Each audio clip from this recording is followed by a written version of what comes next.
Noswaith, good evening. Hello, pawb. I'm Tamara. I'm the Artistic Director of Theatr Clwyd, and we're very excited to be doing the next in our series of In Conversations With. And this evening we've got three special guests, and they are three of the people that I spent the most joyous festive time with creating the Panto that nearly never was. So I'm going to ask them to join me on screen. First of all, we have Tayo Akimbodi, who is a composer and a musical director. Hey, it worked! Hello, there we are. And we also have Daniel Lloyd, who is an actor and a director and a composer. I mean, all the things. Plays musical instruments, sings, even pretends to dance occasionally, all of the things. And we have Linwen Harth-Roberts, who is an actor and a composer and a facilitator. And Linwen, you've been with us since Christmas as a facilitator, I think, haven't you? Or you were with us earlier in the summer? I helped out with the hubs, yeah. So I've been lucky to be in the theatre over the last year, which has been a lovely treat. And love us so much that you even moved up here. That's how much you love us. I mean, you've got to do these things for the job, don't you? I did. And I'm going to give a preemptive apology because my two kids are in a very shouty mood this evening, and it's about to be the witching hour. So I'm going to apologize in advance. In a minute, I'll have to jump on to questions from our brilliant online audience who always send through really interesting things. But I like to use the opportunity at the beginning of these to ask, to kind of hear you tell your stories in a way that we don't often have the chance when we're in rehearsals. So Tayo, can I start with you? Tell me how you fell into the mad world of theatre, and I guess theatre and music specifically. Yeah, I'll try and keep it short because it is quite a long story. But I got into music at secondary school. I was given a recorder to play in this big, rough, tough boys' school. We have those little recorders at the age of 11. And then I had an English teacher who sent me to youth theatre. So at the age of 15, me and my friend Nick, we went to youth theatre at the Royal Court in London. And it was amazing. It was all these kids using long words, doing psychodrama. And I honestly only understood one word in four of what they were saying. But I found it really exciting. So I acted in plays there and realised that I was a terrible actor. And then at 18, I moved to Manchester to work at the Royal Exchange Theatre on the stage crew, moving scenery around. And I had a job there. And I also played bass in the Christmas show, because the Christmas show had staff and actors in it. So that was the first time I ever played in a show. And then some years later, another youth theatre asked me to write some music for them. And then someone in that show asked me to write music for another show, and on it went. And did you grow up, like, did your parents take you to theatre when you were growing up? Or was the Royal Court that first moment? No, I don't know if my parents knew what a theatre was, really. No, I was a North London Nigerian boy. Theatre, I was supposed to be accountant or pharmacist or doctor. That's what I was supposed to do. So what did they say when you said, accountancy, I think I might do this theatre? Like, how did they react? Yeah, no one was that impressed by the whole theatre thing. I think I finally sort of convinced certain members of my family that maybe I might have made the right choice when I was an extra on Coronation Street. So I was just like walking across the street and suddenly I was on telly and it's like, oh, I get the TV. Never mind all the music I'd written for all sorts of things. I was an extra and that was, success. That's brilliant. I was really lucky because I spent my whole childhood until I was 16 telling my parents that I wanted to be a ballet dancer, and that was my absolute, and I was doing loads and loads of ballet training. So I think when I then said I wanted to go into theatre, it was a massive relief. It was the only, so essentially pick something even more lunatic and precarious to say that you want to do, and then theatre will seem sensible. Linwen, how did you get into it? Oh wait, this is going to involve lots of stories of the Eisteddfod, isn't it? Well, you've just taken the words right out of my mouth. I think if you're a Welsh-speaking young person from mid Wales, you are going to end up at the Eisteddfod, and it is, yeah, it's something that I'm very fortunate to have had. You know, from the age of 4, I was on stage, and did all right, you know. But when I was a child, I wanted to be a primary school teacher like Mrs. Smith. And I think my family were very happy about that. Oh yes, she's going to a solid job. But then as I got older and I started to realize, oh, okay, you can do this as a job. That's when the bug really bit. And I went to youth drama up in Bangor with Ysgol Glaneuthwy for 7 years while I was in high school. And through continuing to compete in Eisteddfod Day and going to youth drama, it just became more and more, the teaching faded into insignificance, and I started thinking, do you know what, I fancy doing this for a living, being creative and, you know, getting to play all these weird and wonderful characters. But actually, if I'm being brutally honest, I think the seed was already planted when I was a kid. The film that made me want to be a performer was Calamity Jane, and I wanted to be Doris Day. So before I die, I want to play Calamity Jane, if that's all right. That would make me very happy. That or Miss Hannigan in Annie. I'd be very happy. Brilliant. But it is, I mean, the Eisteddfod is an extraordinary thing from that point of view, that you know, generations of young people in Wales have that kind of, it seems to me, very much standing on the outside, learn to stand on a stage and speak and sing before there's any thought that they might not be able to. Like, it's really incredible, that kind of, you know, doing it before the fear kicks in is amazing, I think. Yeah, and I'm not going to, you know, make anything, you know, I'm not going to lie, that there is also an Eisteddfod technique. There's a way of performing at an Eisteddfod, because it's not like a theatre piece where you're there for 90 minutes and there's an A to B. You're there for 3 minutes and you've got that time to shine. But what's also I find really important is that you start getting used to getting critiques, and also learning to lose gracefully. You know, we always joke about people in the Oscars going, gracious loser face. You learn that quite quickly at Eisteddfod, especially when there's always that one kid who wins everything every year, you know. And you're always going, wasn't that was kind of you though, wasn't it? No, it wasn't. It was in my local area, maybe, but it took me until I was about 15 to get to the national, and it was worth it then. I'd worked. Were you a Eisteddfod boy, Dan? Not really. When I was in primary school, I remember having to sing Teddy Blewog, which went, Teddy, Teddy Blewog, come me draw your nose, or something like that. And I remember I would have only been about 5, maybe, singing that on stage, but I never got through to the next stage. So that was a kick in the teeth for me at early doors. But I was always in the school choir in primary school, but then I kind of just didn't really want to go down the route of the Eisteddfod thing. I just found it wasn't for me.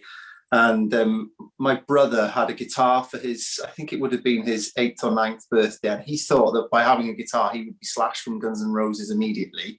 He soon realised that that wasn't the case, and to spite him, I stole it and learned chords on it just so I could wind him up. And then I fell in love with the instrument, and then that became sort of my voice in school and throughout my teenage years. And that was the kind of thing that, you know, I got really stuck into. And I became a member of lots of different theatre groups. There was a great one in and around the Stute Theatre in Ross, and there were opportunities there. We did shows a couple of times a year, and I was in those shows, and I was also playing in the pit for those shows on my instruments. So right from the get-go, active musicianship was something that was, you know, something that I was doing at the age of 13 onwards. So that was no mystery to me, really. And I just kept going. I was a member of Kevin Mowd Musical Society. I did shows for them there. I played in the pit band at the little theatre, and then I did shows there as well. So I was getting paid as a muso in the pit and then going to do shows the rest of the year on stage. So it was just fantastic. And there's so much, I seem to remember there'd just been so much opportunity and some support from teachers and from groups outside of the school. That and the fact that, you know, I'm from Rose, Theatr Clwyd was and still is, you know, that was the kind of, you know, shining light really in terms of, you know, standard of great theatre that I was privy to, you know, and still am, thankfully. So that was the standard. So it was never far away from me, you know, it was always in my compass really, all those opportunities, and great theatre as an example. And it was just brilliant. I consider myself really fortunate to have been able to have those opportunities. And then when I went to drama school, and then it was much more clear then that I was wanted to go into this professionally. It was to get to the Theatr Clwyd Panto and to do that was absolutely, you know, I cannot sort of express how great a thing that was to be involved, and I feel really lucky to have been involved in so many of them over the years as well. And what was Panto your first show at Theatr Clwyd? Well, yes, I'd appeared on the stage at Theatr Clwyd with a show that I'd done as part of the BT connections with the National Theatre and our school, Ysgol Morgan Llwyd. Jane Owen had directed that. So I performed in Peter Gill's Friendly Fire at the theatre whilst I was doing A-levels. And but yeah, my first professional job at the theatre was with Panto. And then from then I kind of went and worked with other directors there on different shows. And it's I feel like I've had a really good run there actually of lots of different styles and disciplines and people. And it's been absolutely, you know, at the heart of everything I've done in my sort of professional life. It's been brilliant. And they never employed him again. No. I can say that because I know the next moment when Dan's with us already. And Linwen, what was Panto part of your upbringing? Because we never, when I was a kid, we never went. So the Theatr Clwyd Panto was like the second Panto I ever saw. It was a totally new world for me. Yeah, I mean, it was on my radar, but I'm from North Montgomeryshire, and the nearest theatre is Theatr Hafren in Newtown, and they didn't really have Panto on. After that, you're looking at Aberystwyth, which is an hour away, the art centre there, or Clwyd, which is an hour and a half. And you know, we had theatre companies like Barrack House and Franwen and the likes of them coming to our local area, but in terms of actually going to the theatre, it was a bit of a trek really for us, more often than not. So I didn't really go to that many pantos in theatres. However, there was, and they've revived this now in the last couple of years with the Shane Williams pantos, but S4C used to have a Welsh panto over Christmas on telly. And one of my first experiences of Panto was actually a Welsh language Panto called Blood Daywedd, and Phil Harris was in it. And I brought that up with him when I started working with him before Panto. I said, oh, just by the way, I know all these songs. We're like, okay, then I'll test you. And he remembered everything. And he gave me all the dirty goss. And I was like, okay, 4-year-old Linwen is not really appreciating this, but thank you. But it was mostly that S4C Panto on telly that I was privy to, really, when I was growing up. And Tayo, what was your first Panto? I didn't go to Panto as a kid, really. So the first Christmas show I remember was that first Christmas show I did when I was 18 in Manchester at the Royal Exchange. It was called Christmas Fun and a Fairy Tale. And it was a family show. And it had sort of pantomime elements. All the characters were larger than life. It was this kind of fantastical story. But I think the first panto I worked on was Aladdin Bolton. It was no, what I'm talking about, I did one before that, Jack and the Beanstalk. I did that. It was one of Kenneth Allen Taylor's pantomimes. So who's the legendary Ken Allen Taylor, who did lots of pantos in Nottingham at the Playhouse. So it was one of his scripts, and we did it in Bolton at the Octagon, and I wrote music for it and played music. And Had a great time. Had such a good time, and it had all that stuff. The dame and a woman played Jack. It was one of those. It was the proper old school panto. It was fantastic. It was. And great. that I've jumped on Steph's question, so I'm sorry, Steph. Steph was asking, how did you get started in panto? So that was your route. That was my Lynwen, first one. Yeah. what was your first panto, Lynwen? Theatr Clwyd. Was Theatr it? Clwyd. And Oh, I'd really? been wanting to do panto for so long, but Christmas never quite worked out for some reason or other. And then right off the bat, one audition for Clwyd, and I'm in the fold, and I'm forever grateful, really. Because if it's like Dan says, actor musicianship, when I went to see the Theatr Clwyd rock and roll pantos myself, I was just like, I want to do this. So I feel like I've been spoilt a bit now.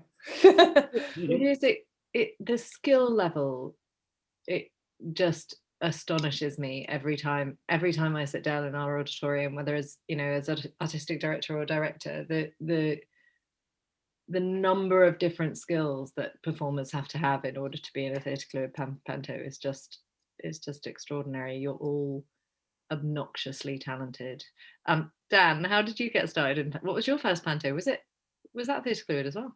No, it wasn't. My first panto was the Food Standards Agency panto.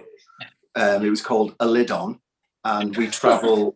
We travelled sort of food fairs, and it was funded. This is like when governments had loads of money to spend on this kind of thing. I've got to be quite careful now, but the Food Standards Agency, someone there had an idea that to get the message of good food hygiene in terms of making sure that we are washing surfaces correctly and cooking sausages thoroughly, we needed to find a new engaging way of getting this message across. Pantomime was the chosen medium for that message. And yeah, I remember I was in East 15 at the time, which is like a really well respected drama school. I remember going, thinking that, I don't know what kind of work I want to do, but I ended up at this guy's house in North London auditioning for Widow Twankey in the Welsh Food Standards Agency panel, and I got the gig. So, and actually, it was great. It was really quite clever, and it was one of those things that you do, isn't it? But that was my first taste of panto. That is so brilliant. Mm. And also probably quite, well, I don't know, you probably have no way of knowing. Did audiences leave the theatre understanding more about the temperature at which sausages should be served? Yes. I hammered that home. It's important information. Yeah. Just so beautiful. All right, I'm going to move on to the next question.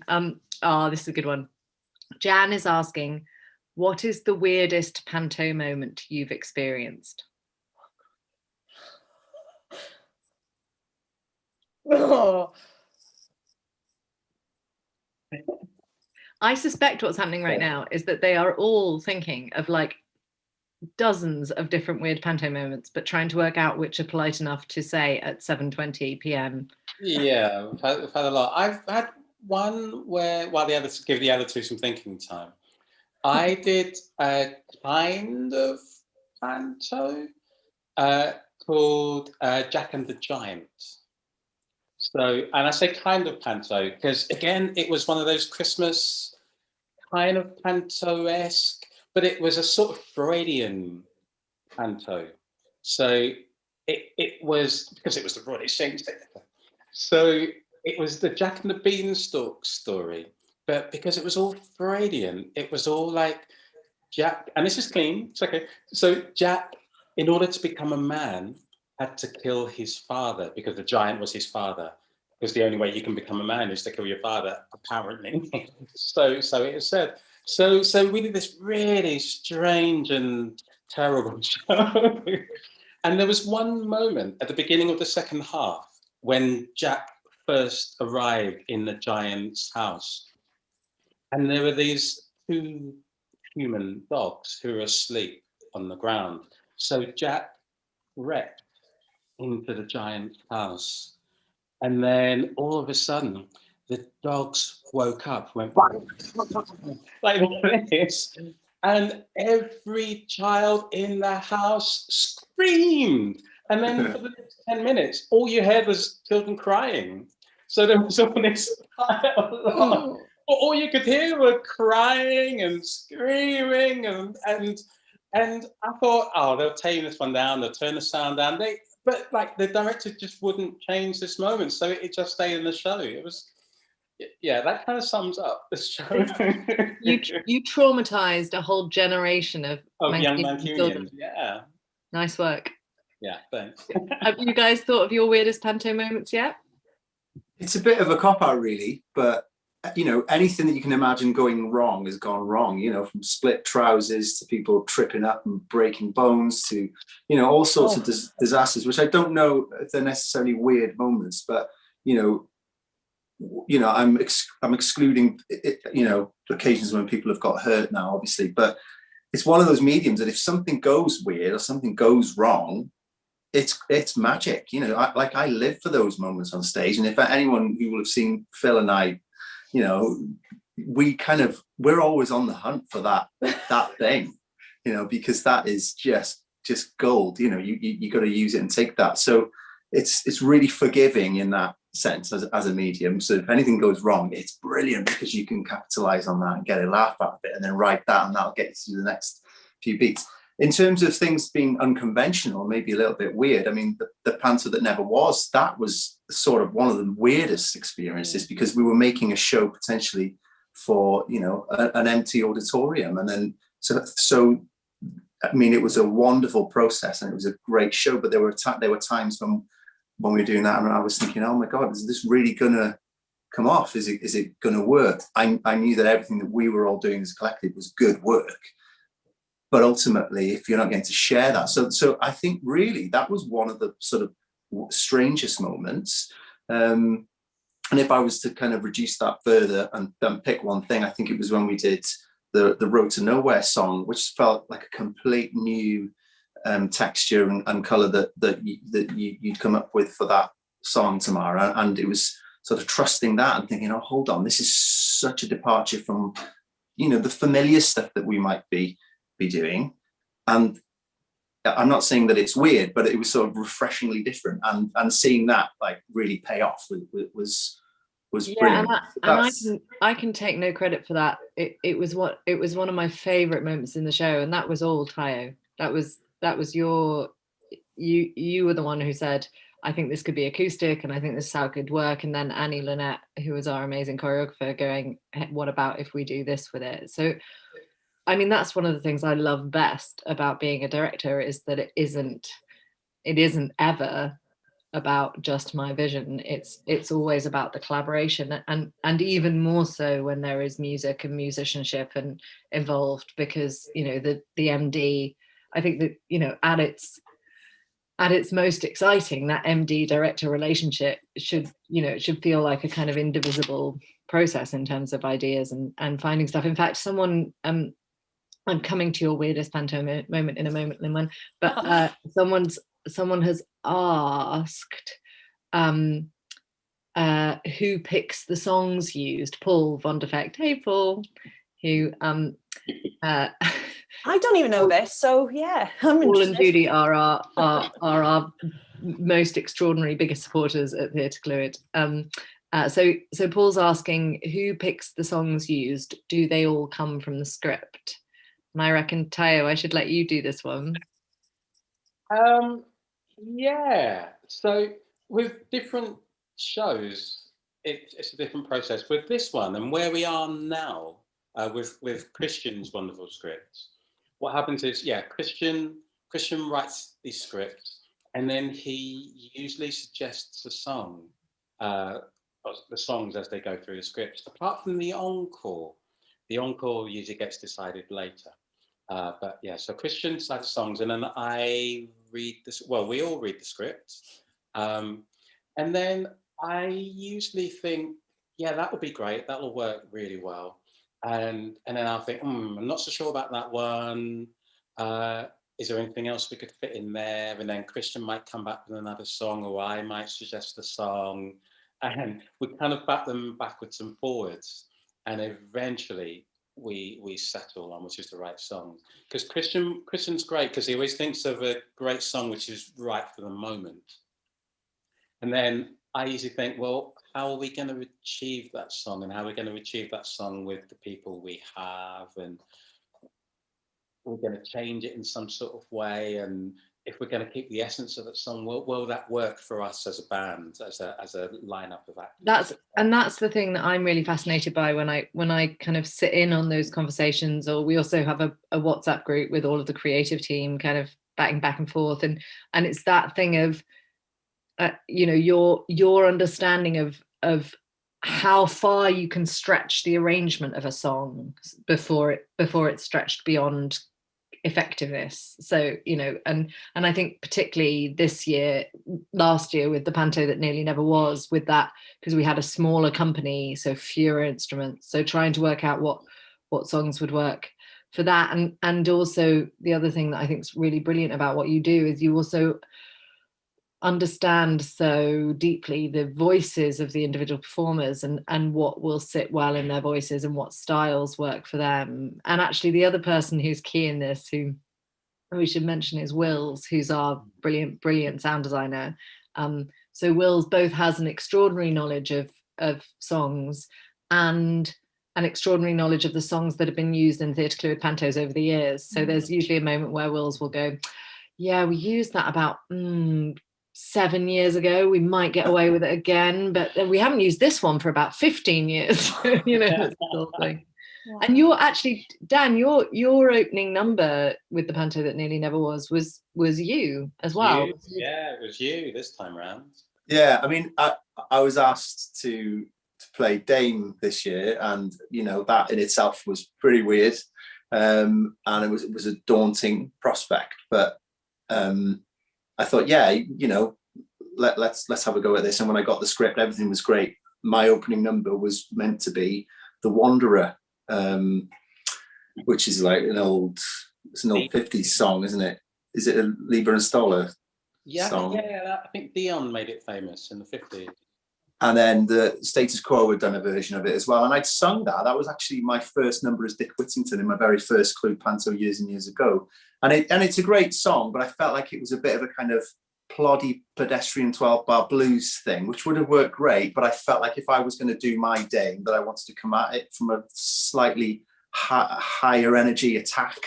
And I thought maybe there's an opportunity to make more of an impact with this number. Given that, you know, I wanted to set my Dame, you know, set it apart from Phil's Dame, who we know and love there. So I was kind of keen to put a bit of distance between my Dame and his. So I thought, why not have Dude Looks Like a Lady and then just play around with that role a little bit. And that song is much more on the front foot in terms of attack and energy. And I felt like if I had a guitar strapped to me too, I could just come on and, you know, let rip a solo in the middle of it and then kind of go, yeah, this is my Dame. It's not the one that we're used to and we love. This is a very different thing. So it was definitely not about, you know, emulating anything that Phil does, but it was just, I just felt like, you know, I wanted to kind of notch up the energy of it, and I was indulged. Thank you very much. Well, it's part of that collaboration, isn't it? And you know, I think it's always really important that performers feel comfortable, whether it's the shoes that they're wearing or the costume, or whether it's the songs that you're singing, and you can do a bit of kind of stretching people or you know, talking about pushing boundaries. But then there are times where you go, no, you understand best what will make you feel able to walk out on that stage and deliver. And the other element that we haven't talked about, but that is a really key part of it, is what we can get the rights for. Because actually there are certain bands and certain songwriters that we just know straight off you can't get the rights. And then there are other, you know, there are lots of others, thank goodness, that you can. But that's always a bit of a tricky moment, and even more tricky in the realm of live streaming, because actually there are songs that you can get the rights to do on stage for live performance, but you can't get the rights to do as a live stream thing. So it's getting even more difficult in those circumstances. Lin Wen, weirdest panto moment. Okay, we've got two. One, I'm going to dob someone in, and the other one is just purely personal. So in Sleeping Beauty, my first panto, there was a gag where there was a cat in a hat. And I'm like, Dan, I live the mistakes, and it wasn't me who did this. I'm so sorry, Elian. But there was a sound effect when this cat came out of the hat. It was going to go meow. But if you look at the little key stations that we use for the sound effects, that there is a button that means that you can modulate. So everything gets shifted up an octave. And unfortunately, an octave, the exact octave below the cat sound effect was a fart sound effect. Somebody had accidentally pressed the modulator, and poor Elian got caught out. And when the cat came out of the hat, there was the longest, squeakiest fart. And I think she dealt with it so well. Her face went bright beetroot, and I was directly opposite her on stage, and I couldn't quite keep it together. So yeah, a cat making a fart noise is definitely a weird moment. But I think for me personally, in Dick Whittington, 2 or 3 years ago now, I never thought I'd see the day when Tayo would walk up to me and say, Lin Wen, do you mind playing the drums for this bit? Me? Yeah, you. It was a simple, oh gosh, what's the name of the song? Oh, yeah, Let's Go. That's it. And nobody was around, no drummer was around to play. So I had to go, dun, dun, dun, dun, dun, dun, dun. There's Tayo telling me, okay, they're really simplifying everything down for me. And I thought, I never thought I'd see the day when I was playing the drum kit. So that was cool, but very weird, very weird. So this is kind of ties into that. John is asking, what makes a good panto performer? And I'm really interested in your different perspectives on this, because we've got an MD and 2 actors. So Tayo, what makes a good panto performer? I guess from my point of view, a good rock and roll panto performer, is someone, maybe someone who's prepared to like have a go, and who will unselfconsciously just have a go, like engage their funness, and just kind of be prepared to kind of play and have a leap at it. I think I always enjoy it when people just are prepared to, like, because panto is such a wild and wonderful, crazy world. If we ever kind of think logically about it, it just doesn't make sense, really, does it? But so as long as you just kind of like, leave all that stuff at the door and just come in and just have a go. Yeah. I mean, I would say that's, for me, that's pretty much the key to a good performer, full stop. Like, what I ask of an acting company is to try, like, just give it a go, try. So by all means, there'll be a moment where you can say, oh, I'm not comfortable with that, but at least give it a go first. And I think that's right. I think in panto, that probably, as with everything else in panto, that ratchets up again. What about for you guys? What makes a good panto performer to play opposite? I'd team player, especially with something like the rock and roll pantos up in Clwyd. You effectively are a band. You're playing a gig in many respects, and also you're here for 3 months, and I've been very lucky. Every year, it's been a joy to work with people, and some of the people I've met on Theatr Clwyd pantos, they're still very dear friends. Dan, sorry, not you. Joke. But yeah, I don't need friends. Who wants to be my friend?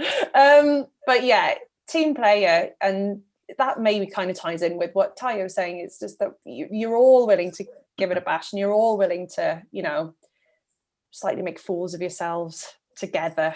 And that point about it being 3 months as well is really key. I mean, certainly as a director and as an artistic director, you know, before directing the pantos, one of the questions I would always have for the director when they were casting was, are they, you know, is this person a good human, and are they gonna, you know, make the distance, and is this going to be a lovely company to have in the building? Because actually there's something around, you know, the panto is a really powerful and important moment for our audiences, of course, but also for our staff. Like, everyone at Clwyd just loves the making the panto, creating it, loves that moment. And I think, you know, making sure that it's a company who are going to be, for the 3 months they're in the building, are going to be good people to have around is really key as well. You know, that's a quarter of our year. We want people who are good humans. Dan, what makes a good panto performer? I think that just to embrace failure. I think it's that thing of, like, if you can be unafraid for a gag to just fall on its face, if you can be not afraid of, you know, a mistake and let that go, it's that. And I think this is the thing. It's like, this is the most important lesson for any artist to learn, I think. And it's something that I'm seeing as becoming more and more important the older I get. But it's like, if you can embrace failure, and then you've got nothing to be afraid of. And that's the thing, really. And it takes time to get to that point, I think. But yeah, you're looking for someone who will jump into that kind of unknown with you. And, you know, I've been really lucky to find a lot of people who will hold my hand and do that with me. And it is terrifying. When I went on, in between I did 2 performances, and in between the performances, the director said to me, you know, it would be great if sometimes you looked at the audience, like that would be you know, as well as looking at your fellow performer. And I just said, I can't. This is shit. I'm completely terrified, and the only thing keeping me going is staring in the eyes of the person opposite me. Do not. That is the weirdest panto moment ever. How do we forget Tamara, about that, Dan? Harvey, Yeah, and I was there, of course. How could that not be my weirdest panto moment? Because it was brilliant. That night, and expecting, to see Emmy. Because it wasn't weird, because it was just sheer genius on stage, obviously. I'm not old enough to be your dad. By far the weirdest moment. Also, Pete Mooney's reaction, because there was a gag, wasn't there? Oh, son, you got to kiss her. And Pete just turned around in character and went, she's the artistic director of the theatre, ma'am. I was like, oh, and then proceeded to do about 17 double takes to the audience in the time it took to get closer and then kiss. I mean, honestly, I was just stood there like this, and he was doing it. Brilliant, totally brilliant. It was really fun. It was really fun, but really terrifying. Okay. Matthew has got a question for Tayo. I wonder if you could say a bit about your approach to the song's arrangements, touching on challenges such as band member and instrumentation availability per song, staging, choreography, etc. Wow, yeah, good. That's a good question. I was thinking about this earlier when I was talking about something else. Okay, so I have all these recordings of the songs, and somehow we need to translate that into something that our panto band can play. And there are a number of things to think of. Like, say, for example, if it's a soul song, like from the 60s, like a Motown song, I think about the arrangement, like what's in it. There might be horns, drums, guitars, keys. In all these recordings, there's usually a lot more instruments than we have available to us to kind of play these songs. So what I always say to the acting company is, we're not going to slavishly stick to the recording. We're not going to just play exactly play it as it is on the record. But what we want to do is just kind of try and capture the essence of it. Just capture the core what it is that makes this song a wonderful song, and why has Christian chosen this song for this moment, because the song has a feeling and it says something. So we try and capture the essence of it, and we use the recording as our starting point. So what I do is a little bit nerdy. Is in order I want to find out everything that's on the song. So I sit there in my room and I get some manuscript paper, and I basically transcribe the songs. So I know what's in the song. So I know all the chords, I know what the bass is doing, I know what the singer's doing, I know all the harmonies are, I know what all the keyboard lines are. So I've got these massive sheets of paper that I take into the room. And then from there, I kind of work with the band. So that's kind of my source material, but I don't just kind of say to the keyboard player, okay, you have to play all these notes that are in the recording, and guitars, and different people work in different ways. So with Dan, for example, I just say, here's the chords. And then Dan goes off and gives it his Danness, gives it his essence, and plays it in his way. Is that all right, Dan? You kind of take bits from the recording and you kind of make it your own, really. So it's kind of got it's got the vibe of the recording, but it's also got Dan Lloyd in it as well. With keyboard players, because they usually need notes to start off with. So I usually write out the keyboard part, but I kind of encourage them to kind of just, again, make it their own. So these notes are a guide. I always say that, don't I? It's just a guide, these notes. The bass players, again, like we get the essence of what the bass line is, but then they make it their own. So we start with the recording, and by the time we're on opening night, it's kind of the song you know, but it's done in our style, and it has our own vibe, and everyone's given it some of their own essence, and it's evolved. Sometimes I have to have a different starting place where I know we can't do it in like it is in the recording, and anyway, we want to give it a different kind of vibe. So an extreme example of that is Road to Nowhere, where this year we did a Talking Heads song, The Road to Nowhere, and I just kind of thought, let's do this in a different kind of way. Let's do a kind of unplugged acoustic version of it. I think that will work for the moment where it is in the show, on this journey that we're on. So we just kind of like, we took the chords as a guide, and we just did our own version of it. Basically, we did an acoustic version, which was lovely, because it wasn't the way we normally do things in a rock and roll panto.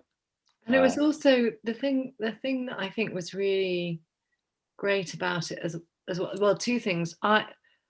It feels really important to me that as part of the panto experience, we're giving people the richest theatrical experience possible, because for some people this is the only time they'll come into a theatre, and I kind of want to give them as much of a sense of the magic of theatre as possible, and I feel like it really did that, because it was a totally different kind of beat, and also I think it kind of acted as a bit of a palate cleanser, because I think one of the things about rock and roll pantos is they can be quite kind of a bombardment, can't they?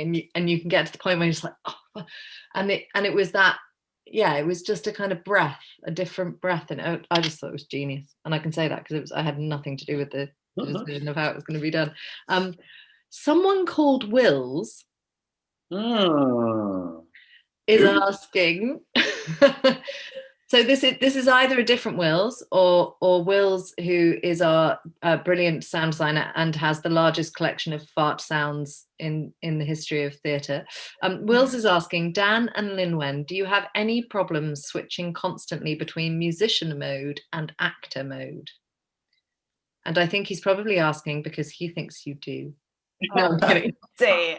I thought I'd gotten away with it. Do you have difficulty, Dan? Do you have trouble?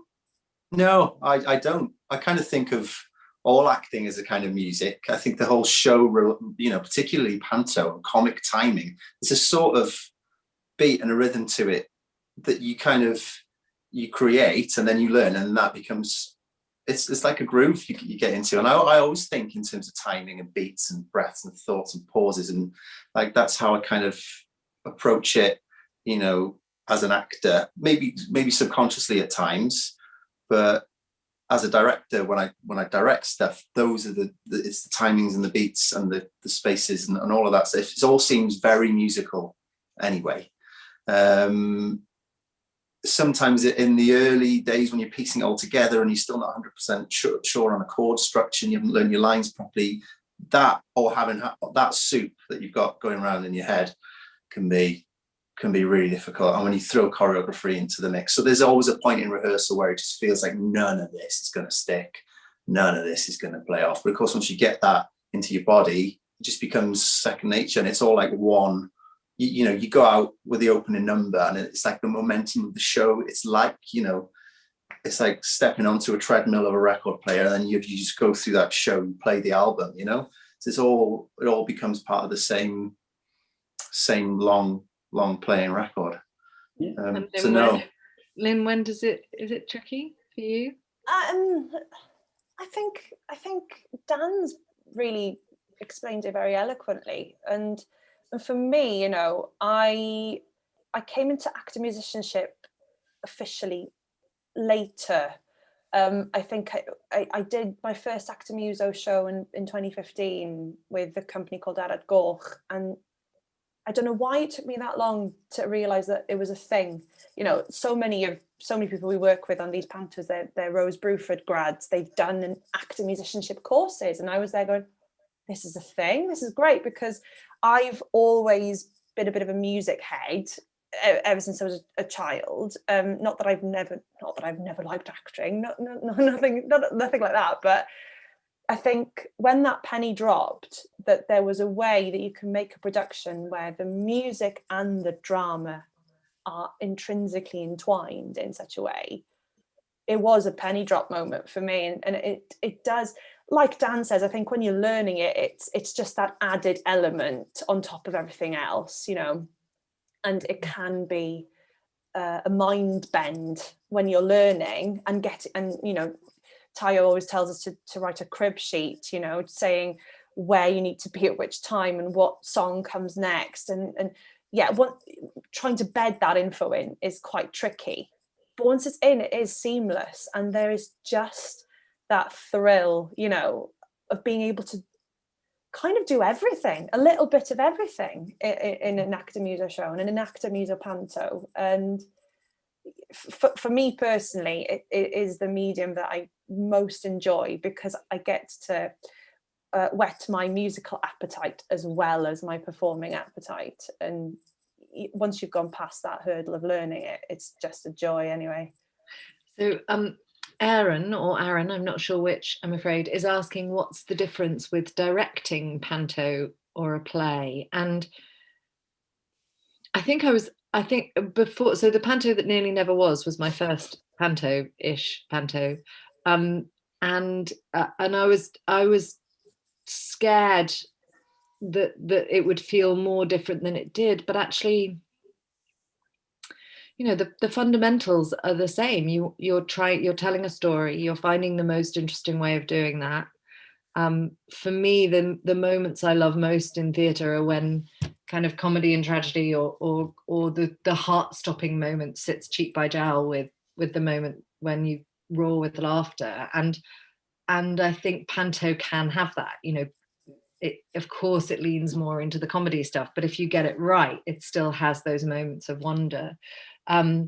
It's probably more like directing a musical than a straight play, because of that relationship with the MD, because of the choreographic element, because of all the technical stuff that has to be woven into it. And there's much more of that kind of, okay, the dame has to come on from there because there's a quick change happening, or, you know, or the you can't have so and so in this scene because they're playing this, you know, there's more of the kind of technical considerations. But I think the essence of it is, how do we tell this story in the most exciting and interesting way possible for the audience? I hope. Now, of course, I haven't directed a full panto, and none of these guys are going to tell me if I did it wrong. So it's possible that they're very different and I just didn't work that out.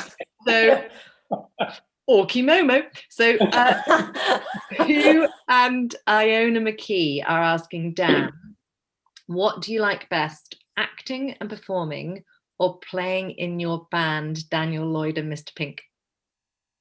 Oh, you know, I love it all. I want it all. I'm really greedy. You know, I don't have to choose. That's the thing. I love it all in equal measure. Hello, Hugh and Yona, by the way. Hope you're all well.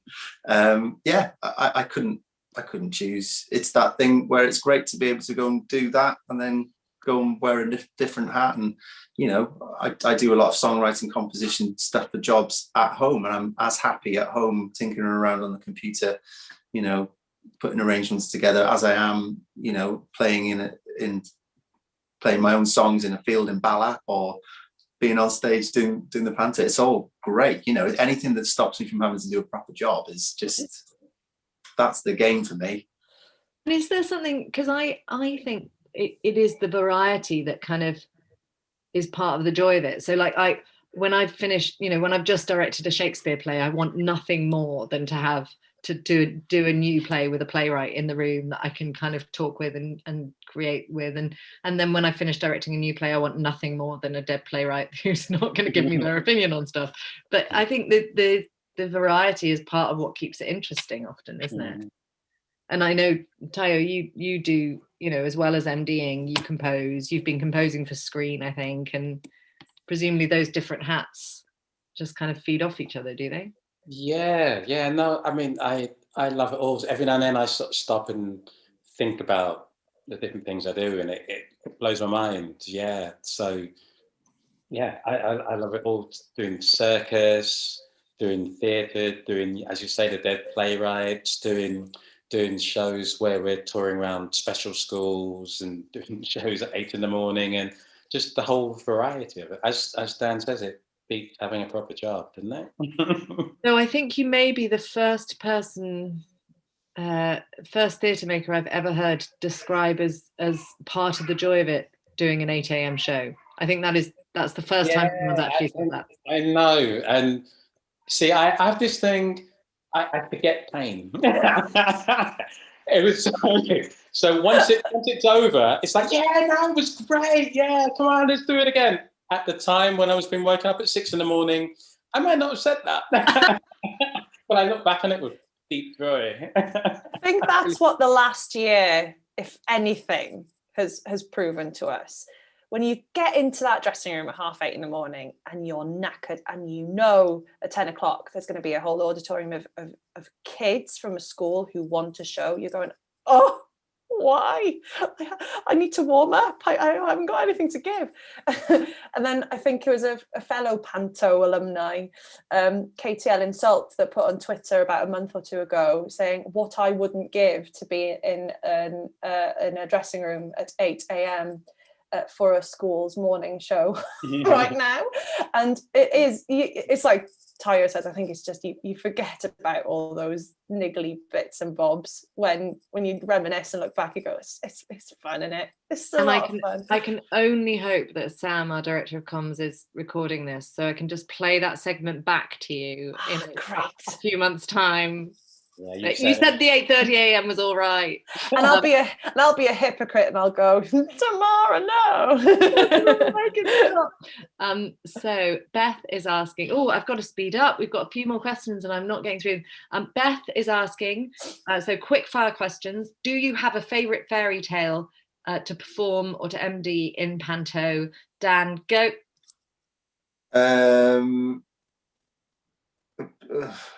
A favourite fairy tale to perform. I think Sleeping Beauty was one of my favourite ones to have done. Yeah. I'll take that. I'm going to move on. Diane?